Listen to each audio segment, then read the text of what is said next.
Hello, welcome to my channel. This week I've got something special to show you. This is a vinyl Terminator Head Kit. These types of kit were popular during the 90s, but now thanks to 3D printing they're very rare. I was lucky to get hold of this one. So I'd like to say a special thank you to Wayne for sending this to me. Let's just get it all out of the box and have a proper look at it.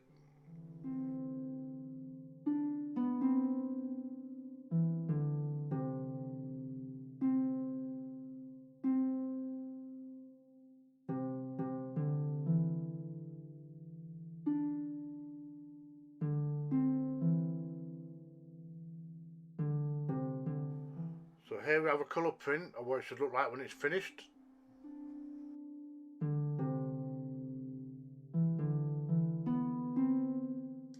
And these are the generic instructions teaching you how to make these vinyl kits, although this one isn't specific to this Terminator.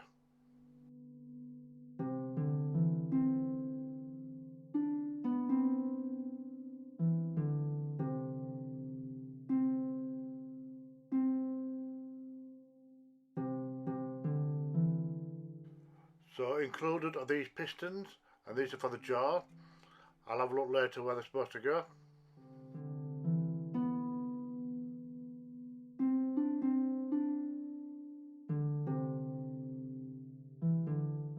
Now the one thing I really don't like about this kit is the neck. This is designed to be a stand, but it's not very accurate at all, so it has to go. If we take a quick look on the inside, we see that it's all hollow, which is ideal because I can put lighting in here for the eyes. This feels so wrong, but that neck has to go. This is a Japanese wood saw, which also works just as well on plastics.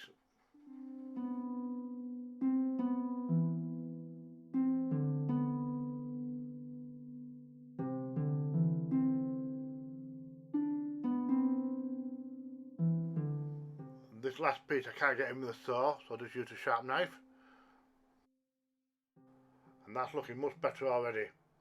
Although as you can see there's just a little bit more neck to go, so we'll get that off next.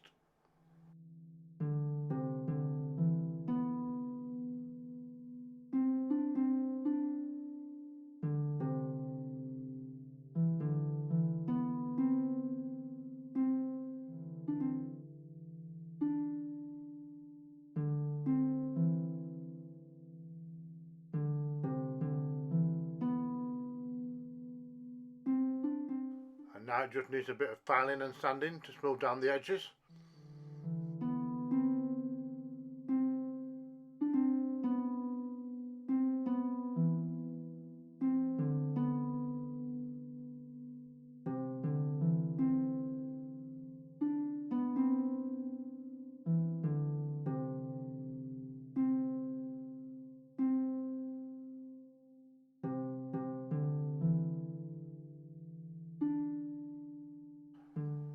And here we can see the before and after picture.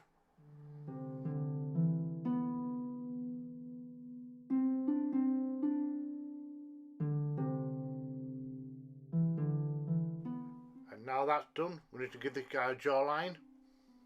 So I'm going to cut this out down here.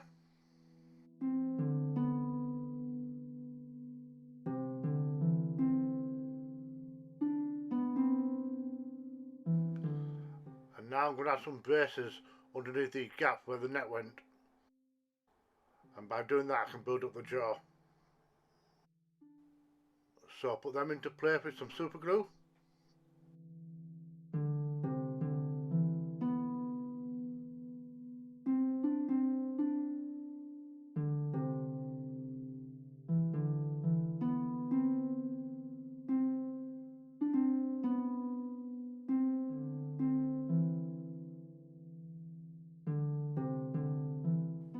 And then using a sheet of paper and a Sharpie, I make a template.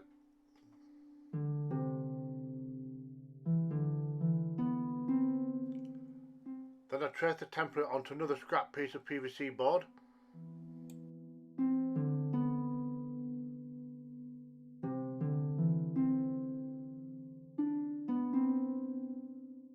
And then I cut cut it out and glue it into place.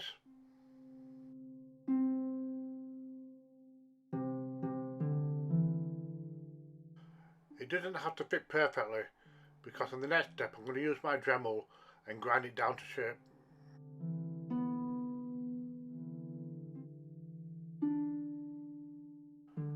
And with the exception of a couple of gaps which need filling, that's worked out pretty well.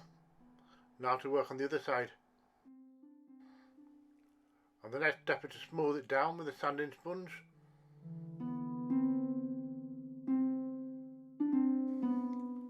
And then it's a matter of sanding down any other imperfections.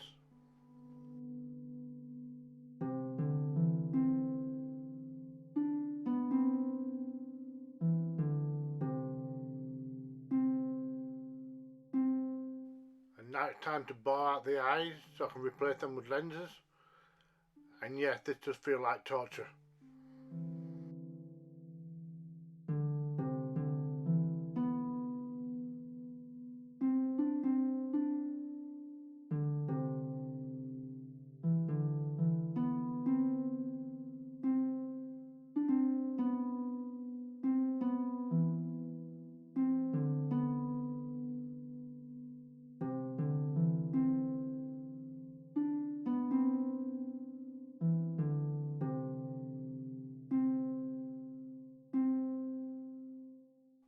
Now I have two choices regarding the eyes. I have these small tea lights, which are light, small and practical, but unfortunately they do flicker. Or for option number 2, I have these two small red lights, but they are quite powerful. And might be too powerful, but we'll cross that bridge when we get to it. I've got a few more steps to complete first.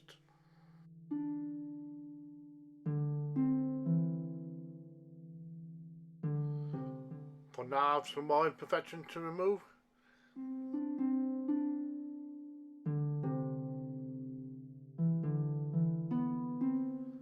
And now it's time to add the piston to the jaw.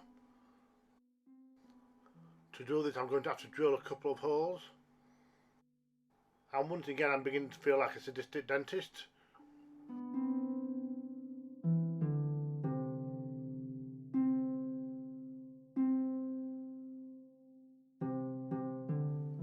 And now the third piston slots straight into place.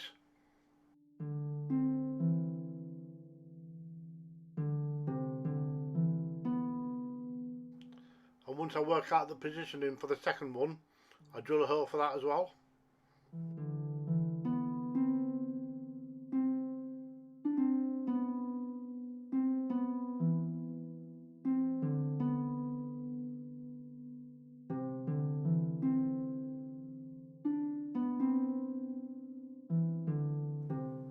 And then I repeat the same process on the other side. And once I've test fitted it to make sure it all fits together, I secure them in place with some glue.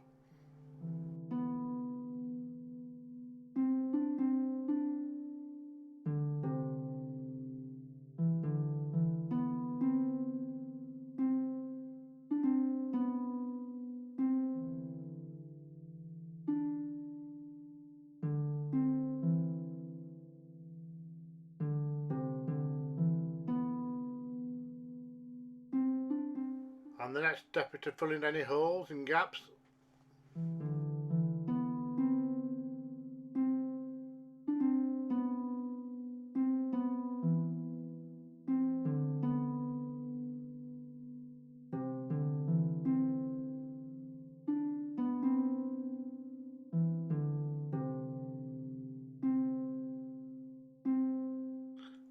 Before sanding it all smooth.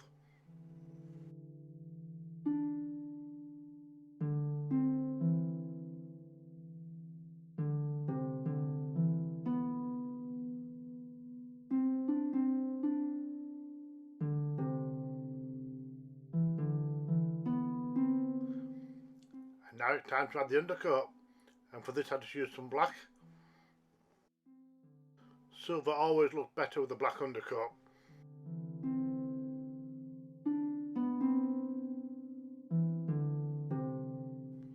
And I carefully build up a second layer and then a third.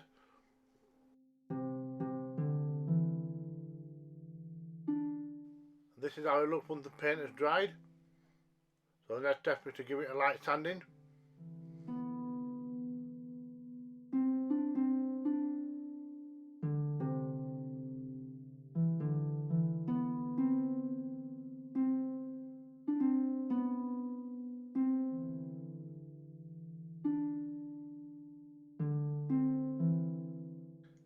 And now for the best part, adding the rub and buff.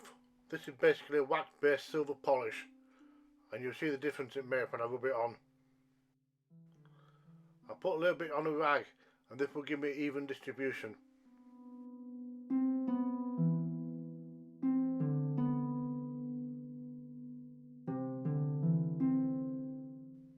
And doing it this way, all the black stays in the recesses and helps to create the iconic definition.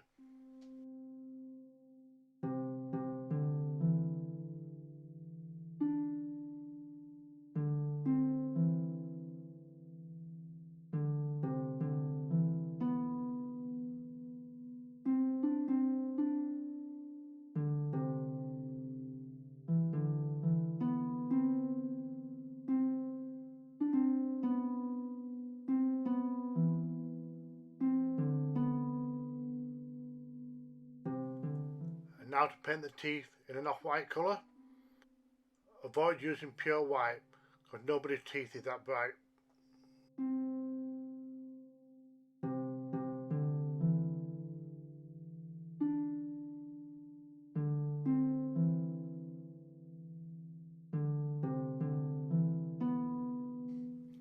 I'm using a scouring pad to take off some of the top layer of the enamel and show some of the metal underneath. And now to help separate the gap between the teeth, I use a black wash. Then I use a tissue to dab off all the excess, which leaves the black only in the low areas.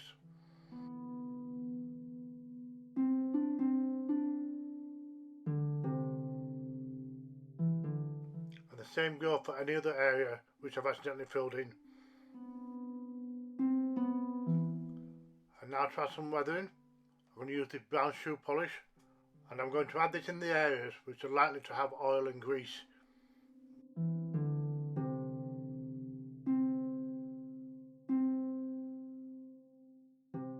And then I dab off the excess with the tissue.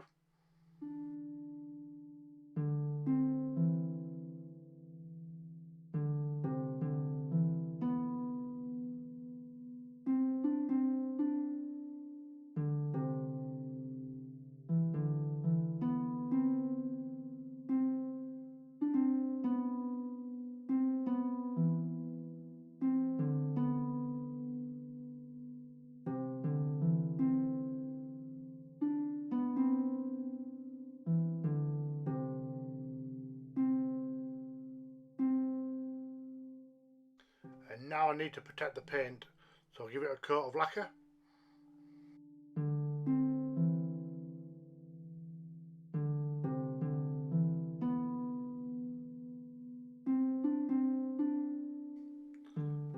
And now for the eyes, I decided to cut down these lenses to the right shape and size. This was a very long and time consuming project with a lot of cutting and a lot of grinding.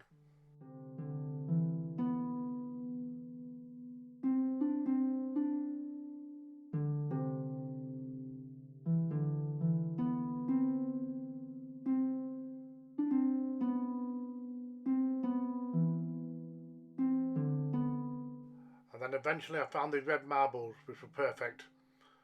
I just wish I'd have found them 2 days earlier.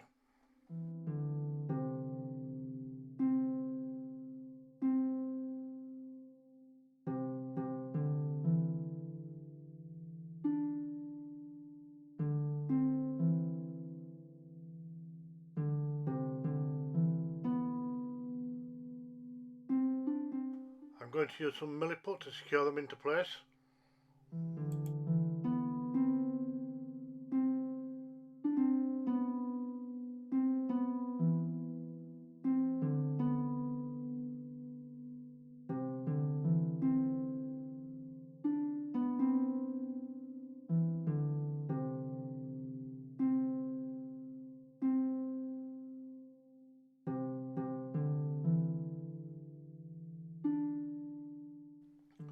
Once that's fully mixed, I'll roll them into a couple of snakes. It's hard to apply this on camera, but this is what it looks like. Plus I still need a gap to shine a light through.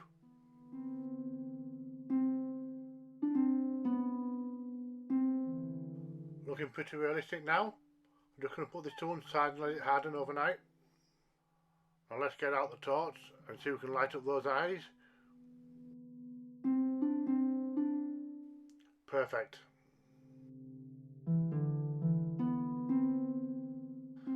Now the skull is a bit too clean for me, so I'm going to dirty it up a little bit. And to do that I slap on some black wash. And then I dab off the excess with a tissue, and this leaves a grimy look behind.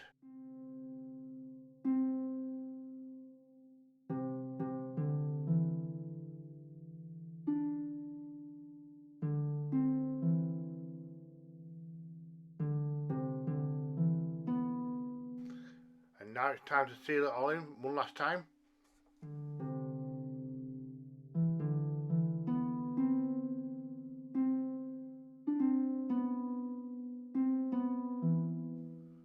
And that's it, the skull is now complete.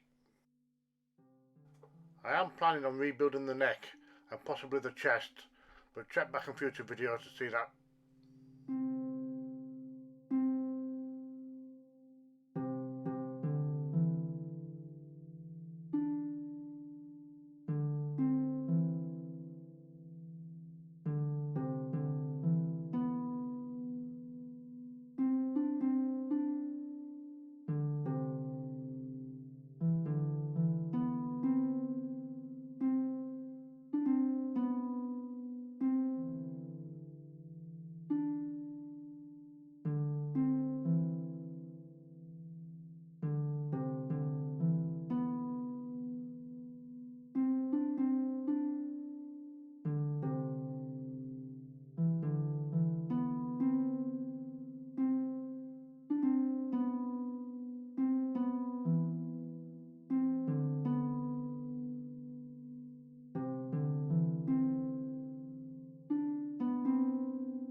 Thank you for watching. Don't forget, if I can do it, so can you.